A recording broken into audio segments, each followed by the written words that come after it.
If I could have a superpower, it'd be to fly. I don't like sitting in traffic. I'm not a patient person. I don't like waiting at airports. And so if I could go out of my house in the morning and fly to work or fly wherever I needed to go, that would be awesome. If I could have a superpower, it would be flying, because then I would be able to avoid traffic, especially on the way to and from work. Today it took me almost an hour flying. My inspiration is all about the beauty of life, really. I'm a lover of life, so I'm interested in other people and their lives. I'm interested in, I think there's so much beauty around us in music and in words that are in books. You know, the cry of a newborn, it really, there's just, so I'm inspired to hopefully add to the beauty of the world and not detract from it. I'm inspired by my dad and by my father-in-law as well. They're both men who are hardworking.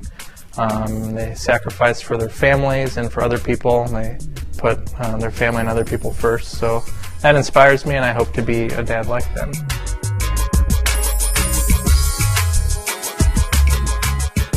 I give it away. I don't need anything. I don't really want anything, and I would find somebody that needed it for, I don't know, their kid to go to college or something like that.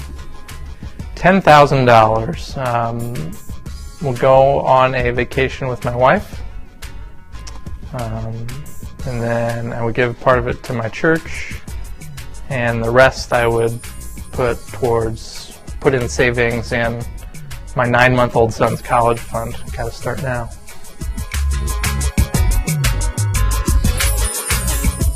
Armageddon. That was a movie that one of the guys at work told me I had to go see, and my husband and I went to see it, and I thought it was truly awful, and I've never let him forget it. Can't name one, but I would say Keanu Reeves is a pretty bad actor in my opinion. I've had a lot of them, but probably my most embarrassing moment was when I patted the behind of someone who I thought was my husband at one of my kids' school functions, and it turned out to be another man. Still to this day, it's horrible. I've been fortunate to not have any extremely embarrassing moments, but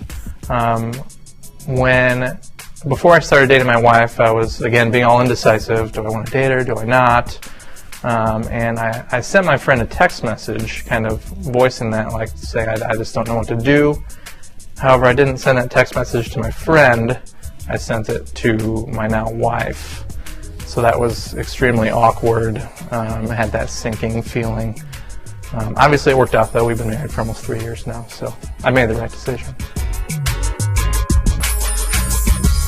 My favorite quote I actually heard at an NRCA function years ago when we heard Lou Holtz speak at a convention, I believe. And it's stuck in my mind and I've remembered it forever. And he said, "Nothing's ever as bad as it seems, and nothing's ever as good. Reality lies somewhere in the middle." And I think that quote has kept me going many times when good and bad things have happened and in my life. So I've really always loved that quote. My favorite quote is by John Wooden. Be more concerned with your character rather than your reputation, because your character is who you really are, while your reputation is what others think you are.